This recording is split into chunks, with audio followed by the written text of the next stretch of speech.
बिस्मिल्लाहिर्रहमानिर्रहीम। अस्सलाम वालेकुम। पहली मर्तबा यमनी फोर्सेस की और अमेरिका के कमांडोज की आमने सामने लड़ाई हुई और 2 घंटे तक पानियों में ये जंग छिड़ी रही। पानियों की जंग तो शुरू हो चुकी है, लेकिन जो अमेरिका के साथ हो गया है सारी जिंदगी ये याद रखेंगे। इनके पैरों तले जमीन निकल गई जो यमन ने इनके साथ किया है। असल में हुआ यह है कि एक बहुत बड़ी लड़ाई हुई है अमेरिका के डिस्ट्रॉयर्स, इसके वॉरशिप बहरी बेड़ों की, और इस सारे मामले पर इनकी जो फोर्सेस से लड़ाई हुई थी वो यमन की फोर्सेस थी। अब सूरत हाल ये होती है कि यमन की फोर्सेस देखती हैं कि अमेरिका के जो शिप्स हैं उनकी हिफाजत के लिए अमेरिका की नेवी के डिस्ट्रॉयर्स और वॉरशिप आते हैं गल्फ ऑफ एदन और बाबल मंदब में। अब वो आकर इनकी हिफाजत कर रहे थे। इन्होंने काम ये किया कि अमेरिका के वेसल्स थे, जो शिप्स थे, उनके ऊपर मिसाइल मारा, सीधा जाकर डायरेक्ट हिट किया। और मजे की बात यह है कि अमेरिका का कोई डिफेंस सिस्टम नहीं उसको रोक पाया और इतनी बुरी तरह हिट किया जाकर कि वो बुरी तरह डैमेज हो गया। अब आप सोचिए जरा कि उसके बाद 2 घंटे तक यमनी नेवल फोर्सेस और अमेरिका की फोर्सेस की लड़ाई जारी रही। ये अब तक की जितनी बड़ी लड़ाई थी उनमें से नंबर 1 लड़ाई ये है। यानी आप सोचें कि इसराइल की फोर्सेस की जो हमास के साथ लड़ाई थी ये उससे बढ़कर लड़ाई थी। अमेरिका की नेवी, सुपर पावर की नेवी का यमन की नेवी के साथ क्या मुकाबला है, इमेजिन कर सकते हैं आप। यमन की नेवी ने अमेरिका की कमांडोज के यानी जितने ट्रिक्स थे उन सबको हवा में उड़ा दिया।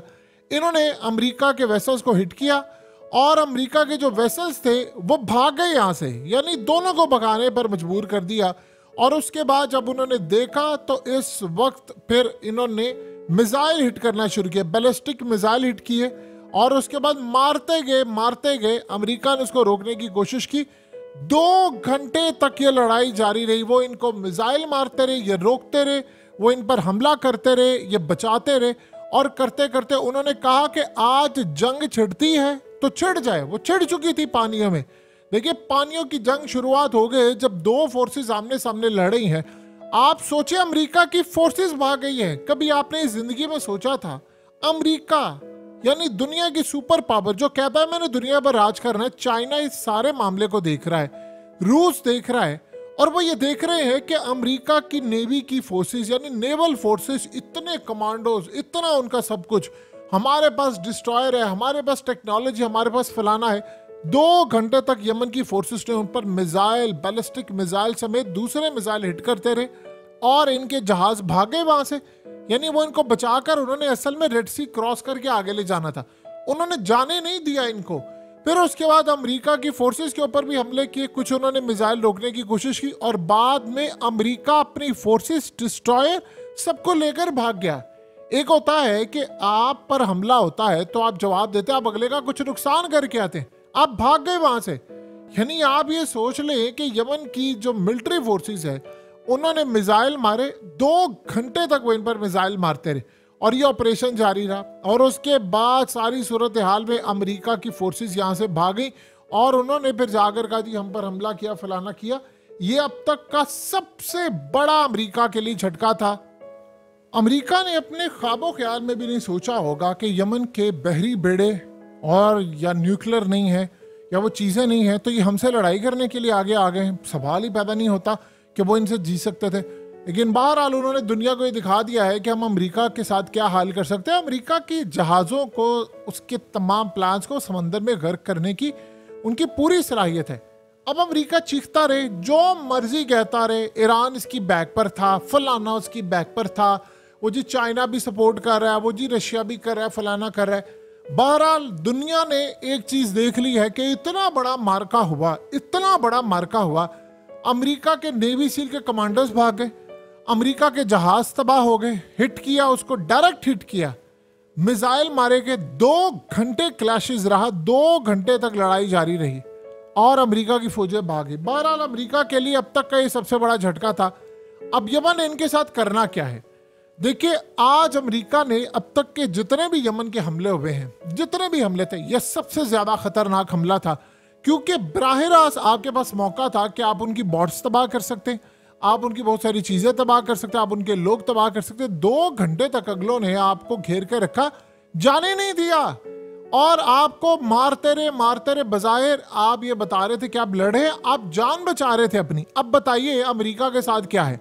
ये जितने बड़े मामला हैं, बड़े बड़े ममालिक हैं, आज उन्होंने देख लिया है कि अमेरिका इस काबिल नहीं रहा, ये तो छोटे से मुल्क के साथ लड़ाई नहीं कर सकता, ये हमारी हिफाजत क्या करेगा। अब उस चक्कर में हुआ ये है कि अमेरिका की सूरत हाल इतनी खतरनाक होगी कि बाकी जितनी कंट्रीज थी इन्होंने अमेरिका के साथ यानी चलने से इनकार कर दिया। यूरोप ने जब ये देखा कि इनके साथ ये हो क्या रहा है तो उन्होंने पीछे हटने का फैसला किया है। अभी तक कोई अमेरिका के साथ सिवाय बरतानिया के लड़ाई करने को तैयार नहीं है।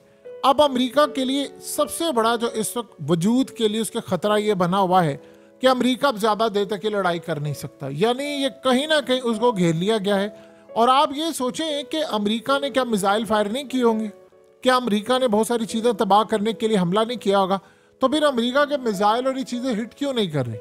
क्या इस सारी सूरत हाल में हम ये कह सकते हैं कि अमेरिका जो भी मिसाइल या कुछ भी हिट कर रहा है या तो उसकी डायरेक्शन ठीक नहीं है, बदली जा रही है, या इतने खतरनाक हमले हैं कि अमेरिका सिर्फ डिफेंसिव पोजीशन में आ चुका है कि वो सिर्फ अपना बचाव करना चाह रहा है, मारने की पोजीशन में नहीं है।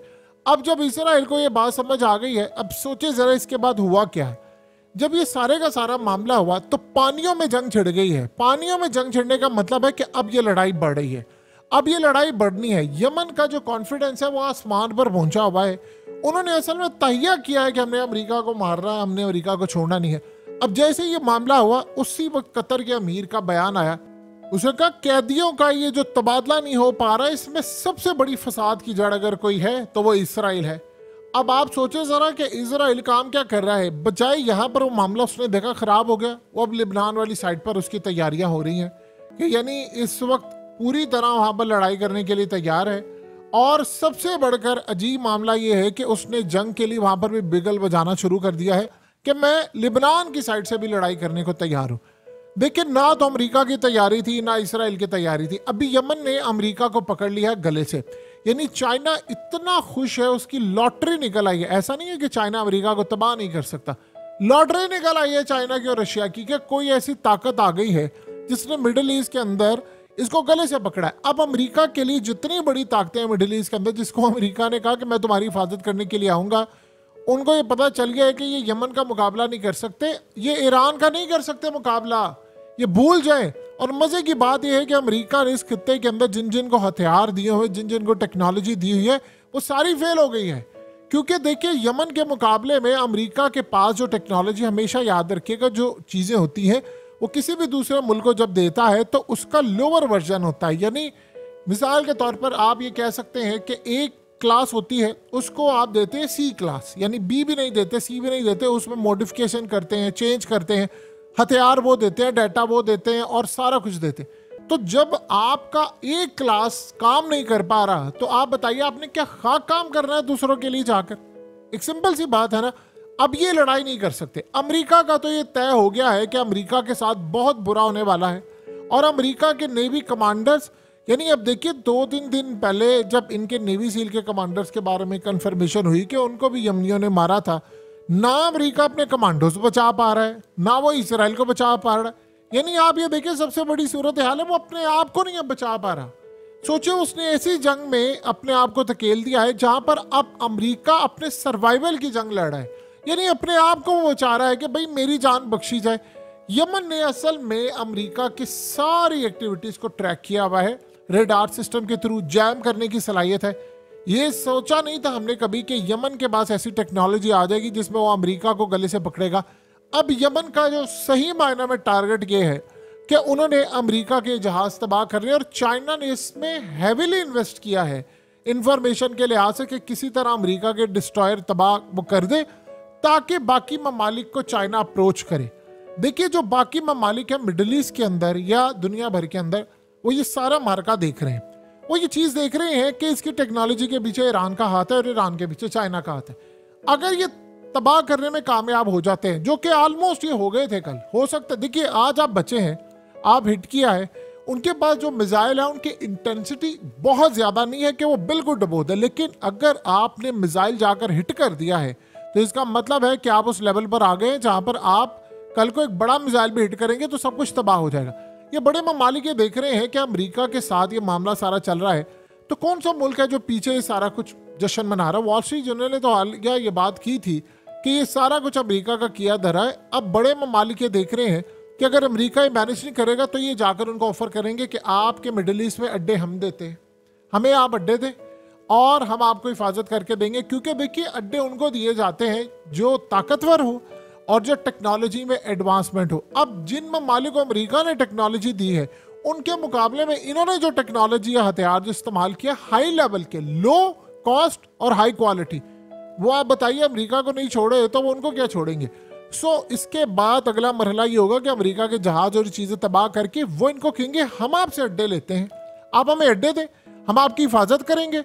हिफाजत करने के साथ अमेरिका को इस खिते से चलता करे। अब हुआ क्या है, शाम से अमेरिका की फौजें निकल रही हैं। बहरहाल उन्होंने पीछे फसाद मचाना है वो तो मचाएंगे। इराक से मामला उनके तय हो गया, वहां से भी वो निकल रहे हैं।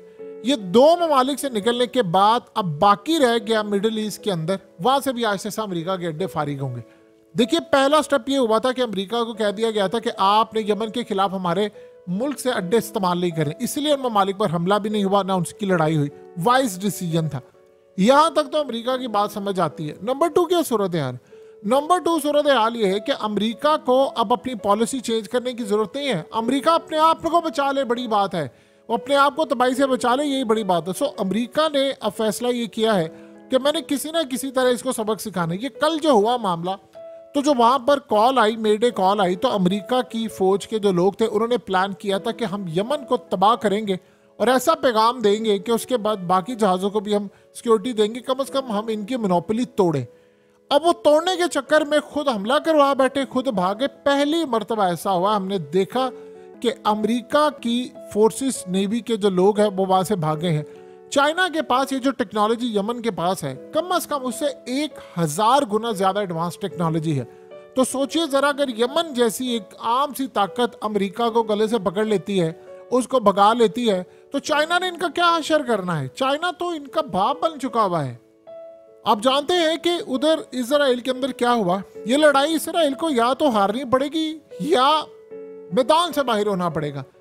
इस्राइल की फौज के इतने लोग मारे गए हैं कि फौजियों ने आकर नेतन्याहू को और आर्मी को कहा है कि इस्राइल के पास पीछे अब इस जंग में बच्चे गंवाने के लिए, बूढ़े गंवाने के लिए या अपने जवान गंवाने के लिए कोई चीज बाकी नहीं बची। तो उन्होंने क्लियर ये बात की है, उन्होंने कहा है कि हमारे जो फौज के अंदर जवान है, अब हम इनको मरने के लिए नहीं भेज सकते, आपकी पर्सनल जंग के लिए जो आप इक्तदार की हासिल कर रहे हैं, अब हम ये काम नहीं कर सकते। जब आपकी फौज ये लेवल पर उतर है, देखिए जंगें जो होती हैं वो फौज खाली नहीं लड़ती, अवाम लड़ती है। लेकिन जब फौजियों के खानदान उठकर ये कह दे इजराइल की फौज को कि हमने अब अपने बच्चों को नहीं भेजना, हम लड़ाई के लिए करेंगे। आप जानते हैं वहां पर वो छुट्टियां लेने के लिए तैयार है। कोई कह रहे हैं हम पागल हो गए हैं, कोई लड़ाई नहीं करना चाहते। 1-2 इंसिडेंट तो इवेंट ऐसे हो गए हैं कि उन्होंने खुद ही अपने दोस्तों पर धड़ाधड़, यानी आप समझते हैं इस सारी सूरत हाल में उन्होंने किस तरह एक्टिविटीज की, बंदूकें चला दी और बाद में पता चला जी हमें जो है वो जहनी बीमारियां थी, हमें फलाना था, हम ये नहीं कर सकते। कुछ जानबूझकर करें ताकि इस जंग से निकल कर बाहर आए। देखिए जो उनके रिश्तेदार हैं, घर वाले हैं, वो तो जो कर रहे हैं सो कर रहे हैं। अब वो बाकी जितने फौजियों के खानदान वाले हैं जो कभी कहा करते थे कि जी ये सोते हैं, यानी पूरा इजराइल सोता है तो हम जागते हैं, वो उनको नजर आ गया कितना जागते हैं, अपनी नींद इनकी हराम हुई पड़ी है। अब वो सारे प्रेशर डाले नेतन्याहू के ऊपर कि इस जंग को खत्म करो, इस करो। अमेरिका खुद कह रहा है, अमेरिका जितनी देर इस जंग में जाएगा उतनी ज्यादा तबाही उसकी खुलकर सामने आएगी, इसराइल की तबाही खुलकर सामने आएगी। आज नहीं तो कल, कल नहीं तो परसों, नहीं तो तरसों, किसी भी वक्त याद रखिएगा अमेरिका का डिस्ट्रॉयर तबाह हो जाना है। और अमेरिका ने उस चक्कर के अंदर आकर एक बहुत बड़ा हमला करने की कोशिश करना है, जिसके बाद मजीद ये जंग छिड़ेगी। आप उस मुल्क को ललकार बैठे हैं जो पिछले 9-10 साल आप ही को स्टडी करते हुए आपके हथियारों के साथ लड़ाई करते करते इस लेवल पर पहुंचा है कि अब उसकी पॉलिसीज आपके खिलाफ है। जितनी मर्जी आप कोशिश कर लें, जो मर्जी आप कोशिश कर लें, ये जंग आप नहीं जीत सकते। यानी जिस तरह मर्जी आप कोशिश कर लें कि इसराइल के अंदर रहने वाले लोगों ने कह दिया कि बस इनफ इज इनफ हो गया, हमने इस जंग को खत्म करना है, हमारे पास दूसरा कोई रास्ता नहीं है। आने वाले वक्त के अंदर हालात ये बता रहे हैं कि इसराइल की पोजीशन बहुत ज्यादा वीक हो चुकी है। अमेरिका बुरी तरह यानी दुनिया के सामने वीक होकर सामने आ चुका है और अमेरिका के पास लास्ट फेज ये है कि या तो वो हमला ना करे और सिंपल सा ये कह दे अपने जितनी शिपिंग कंपनीज है कि भाई आप यहाँ से समुद्रों से चीज़ें ना भेजें, लेकिन उसके बाद फिर अमेरिका के साथ जो होगा, जो हो रहा है अभी तक भी, लेकिन ये मनाजिर हमने कभी जिंदगी में देखे नहीं थे कि अमेरिका की फौजें जाएंगी, अमेरिका की नेवल फोर्सेस जाएंगी और वो वहां पर जाकर भाग जाएंगी, शिकस्त खा जाएंगी, जाने बचाएंगी अपने और मिसाइल खाकर आ जाएंगी। और फिर किस ताकत से? चाइना से नहीं, ईरान से नहीं। सोचिए अभी ईरान और चाइना और रशिया के पास क्या कुछ है। अमेरिका को बड़ी जल्दी अंदाजा हो जाएगा कि वो कितनी बुरी तरह ट्रैप में आ गया है। और याद रखिएगा लास्ट मोमेंट ये होगा कि अमेरिका ने कुछ ना कुछ अपना तबाह करवा लेना इस चक्कर के अंदर, और फिर बाद में उसका दुनिया के अंदर रौब दबदबा भी खत्म हो जाएगा।